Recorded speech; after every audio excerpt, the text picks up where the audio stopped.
I'm Mary, welcome back to my channel.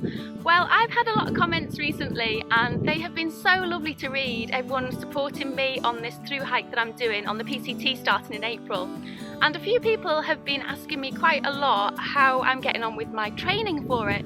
So I'm out hiking today and I thought what better time to go through a little bit of an update on how I'm getting on with my training, what I've been up to over the last few months, what I've got planned for the next 2 months before I actually start the trail, and how everything else is going. So a bit of an update really.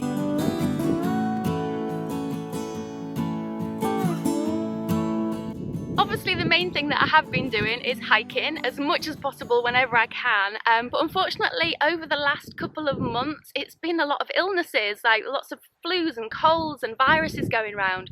So I just seem to have picked up quite a few of those recently, which has knocked me back a little bit, but it's okay because I did a lot of work back in July, August, September, and I did like a long, well, what I call a long through hike. It was a 2-week through hike I did up in Scotland, so I had a real good chance to hike every single day, hit those 20 odd miles every day consecutively. But recently I've been more or less doing about 15-20 mile days, 3 or 4 times a week, and then sometimes shorter, sometimes longer, usually just with day packs. And the reason I've been training with a day pack and not a large bag over the last few months is because I did go over on my ankle back in September and sprained it quite badly. So I've been recovering from that, which is why I've not wanted to add too much weight. But what I have been focusing on is getting the distance up, and then I started focusing on getting different terrains. So I have been out hiking in hail, snow, wind, rain, sunshine when it comes out, and also on the flat, up hills, mountains. I've been hiking up waterfalls, I've been trekking through snow and post-holing. So I have been doing as much as I can wherever I can in different locations. So I'm getting a real good varied workout when I'm hiking. And what I have also been doing to supplement that is ankle exercises. So my ankle obviously are quite weak, so when I rolled it in September last year, that wasn't the first time I've injured an ankle. So I've probably done it a couple of times before, once when I was walking, once when I was running, and I think once I actually got out of a car and just twisted over on some grass. So I know they needed some attention before I hit the PCT. So what I've also been doing is going through specific exercises to strengthen the muscles and also my ankles, my feet and my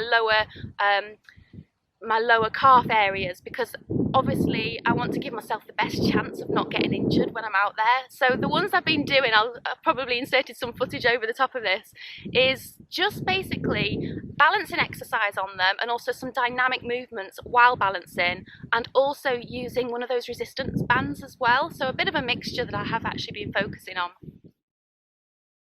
Another thing I have been doing is yoga quite regularly. So I was trying to do it every single day, but life gets in the way, doesn't it? So I probably average about 4 or 5 times a week. I make sure I do a good yoga session, and I've tailored it to my hiking now. So before I'd just do kind of any old routine that I felt in the mood to do, whereas now I'm doing a lot more upper body strength exercises, so upper back, core exercises, which I believe are really good for preventing back injuries. So if you've got a backpack on your back all the time, obviously by having a stronger core, you're going to give yourself the best chance of not having back injuries. So I've been doing that, lots and lots of stretching with the legs, and also building up my muscles in my quads.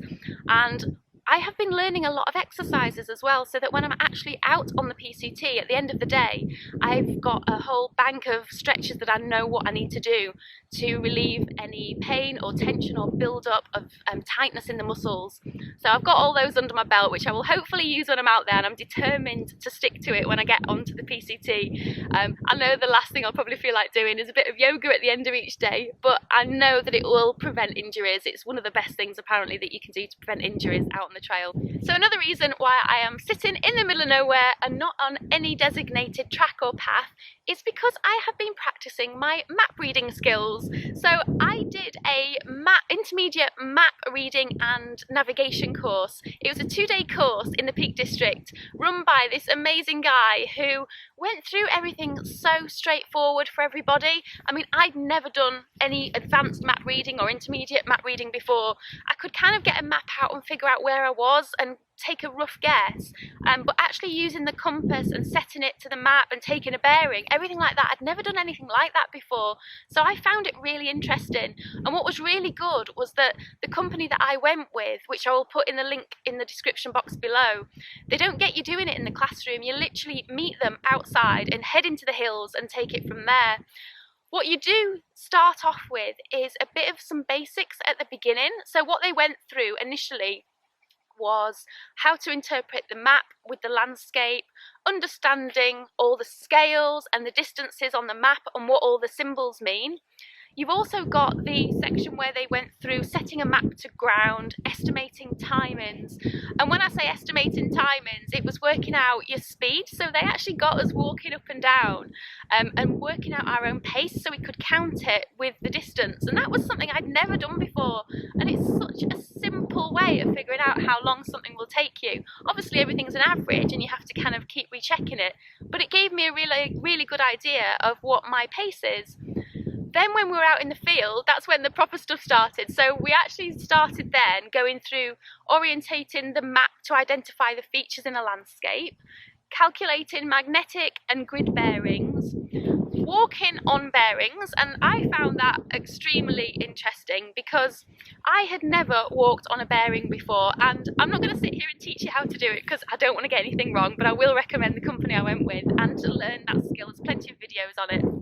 But you literally set the map to ground, you put your compass on it, you work out where you are, where you want to go, you take your bearing, set it to north, and you're literally walking around with your compass in your hand like this, and you find yourself, and I mean, the guy actually set us a challenge on a map of where we had to get to, and we worked out where we were, how we got there, but like walking across landscape that's so barren with nothing there, and he got us going over these hills so you didn't actually see what you were aiming for to start with, but literally just doing that the whole way and going up and down, and I found it so interesting. I think I'm just a little bit dorky with things like this, but I would highly recommend anyone doing a course like that because it's okay relying on all the devices and applications on your phone, but I think good old-fashioned maps and compass are also a way to go, so I will be taking those on the trail with me. I'm going to print off the maps. I believe there's some half-mile maps, I think they're called, so I'm going to get some of those printed off and then send them to myself in different sections, so I'm not carrying them all at once because that would be crazy. And then I've got my extra backup as well. So I've had to do a bit of a location change because the weather got really bad up there and it started raining, so I thought I'd carry on with my hike and carry on with the update afterwards. So I'm a lot further down the hills now, which is much more comfortable and hopefully much less wind noise, so I do apologise if there was a lot earlier. So where was I? I have now got my PCT permit. So I was in the November run and applied for it in November, and I actually got the day I wanted. I couldn't believe it. I was so happy. There was thousands of people online when I came to do it as well. The process was a little bit crazy, but I very much went in there with a bit of an open mind about what date I wanted, but had an idea of the specific one to start with. And yeah, I got it. I was so happy. I mean, it's funny because back in November it seems so long ago and it's just flying by now. I've recently also applied for my Canada entry permit, so I did that about a week or so ago, and I believe it can take a couple of weeks to hear back, so I'm not too worried about that. But that was one of those things where you've got to fill the application form in, print it off, sign it, scan it, send it to them with scanned documents, all your ID and everything, so it's just a matter of waiting to hear back for that. I've also gone and got my California fire permit, so I had to do an online test, which was quite funny. So I got that one. I think that's it in regards to permits. The other thing that I have been looking into this last week or so is a GPS tracker or satellite communications device. So the ones I was actually looking at were the Garmin InReach. I believe there's 3 different ones. There's the Explorer, the SE and also the Mini. And there's also a spot device, and then you've got your standard personal location beacons. And when I first came to think about doing this trip, I wasn't planning on getting one. And I thought, you know, with my maps, with, I think you get the Gut Hooks app for the phone, so you can download all that on there as well as like a backup system. And recently I have been convinced to definitely get a personal location beacon as a minimum, for a couple of reasons. There's loved ones that care about you and they want you to be safe and also know that if you're in trouble you can contact someone. And also another reason for getting one is not for myself, but for the emergency services. So I've heard of things that have happened on the trail this year where people have gone missing or gone off trail and got lost and they can't be located, and lots of people are out there searching for them. And I also think of that as well, that side of it, which I think you forget about sometimes when you're not really familiar with that kind of thing. So if I have a safety location device with me and I press a button to say that I'm in danger, they can more or less pinpoint where my location is, so they're not putting themselves in extreme danger or further you know, making a situation worse basically by having to look for somebody in a huge area where they kind of don't know where to start. So they're my main reasons for getting one of those. But it's a bit of a minefield because I kind of don't know which one to get. I'm still toing and froing between a few different ones, and also my phone definitely needs upgrading because I've been taking it out on hikes with me, and with this cold weather that we've been having, it's just dying really quickly. It's not lasting me a full day's hike, and it's not like I'm on the internet using it, but I'm thinking if it's doing that badly at the moment, I definitely need an upgrade. And to be fair, it is an old iPhone, it's not a modern one, so I'll have to look at getting an updated one for that. And I will be using my phone for doing iMovie, so doing my vlogs on it as well, which is another thing I have to prepare before I go. I'm actually planning on going on a hike on the Pennine Way, which is a national trail here in England. It's a long distance trail and I'm only doing a section of it. But what I want to do is vlog it using my camera, which is this one here, and transfer it to my iPhone, do all my editing on my iPhone and then upload it to YouTube, because that's something I've never done before. I've always relied on my laptop, so I have to learn how to do that so that I can do it when I'm out there. So if my next video is not that great or the quality is not perfect, bear with me, I'm just practicing trying it out, so that'll be why.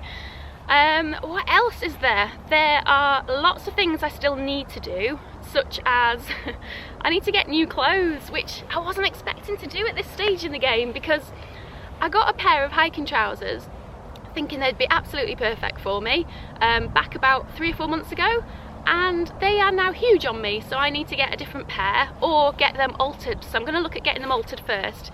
You know, why spend more money when you don't have to? And I also need a new hiking shirt because the one that I had already, again, is too big for me, so I need a new one of those. I also need to get a new pair of trail runners because the ones I've been practicing in over the last few months have now nearly got 500 miles on them, and I know that a pair of trail runners lifespan is probably only about 500 miles. So I need to order a pair of those and then get a little bit of mileage on them before I set out. There are my tent that I need to get sorted out, so the guy lines on that. I'm currently looking at a modification for that, as well as my backpack. I still need to get the shoulder pockets or the waist pockets sorted. So obviously this Asia doesn't come with hip belt pockets, so I'm looking at a solution for that. So I've got a few in mind, I just need to order them. And then there's the little matter of booking flights, accommodation when I get to the US, travel insurance. I've still not got that sorted, all the household items and bills, and yeah, there's quite a lot to sort out still, but it's alright, it's all under control. There is a list, I have a bullet journal. Yes, I am that geeky kind of person. I do a bullet journal. If you don't know what one is, look it up. It's very it's great. I love having one, and everything's in there. Everything's got dates and times of when I need to do things, so I am organised. It might not seem it, you know, bearing in mind there's only 7 weeks, but I've been having far too much time out in the hills and hiking, which I suppose is what I'll be doing. So which does remind me, I actually saw online, I think it was a couple of days ago, some great advice about through hiking. And we all overplan. I think, well, some people overplan, train too much, plan too much, think everything through, and I am a little bit one of those people. I like to plan and be prepared as well as possible, but there's also that winging it aspect as well. So this quote that I saw was 2 rules of doing a through hike, something like this. And first rule, hike. Second rule, don't die. And when you break it down, that's what it comes down to. It's just simply hike and survive. Simple as that. So I hope you've enjoyed the video and I've not babbled on too much, but I have had lots of people asking me how I'm doing and what I've been up to, so I hope it's been insightful. If you've got any questions or comments or advice, or want to share any experiences, please feel free to do so in the comment section below, and I will look forward to seeing you next time. I'm going to carry on hiking now, so goodbye!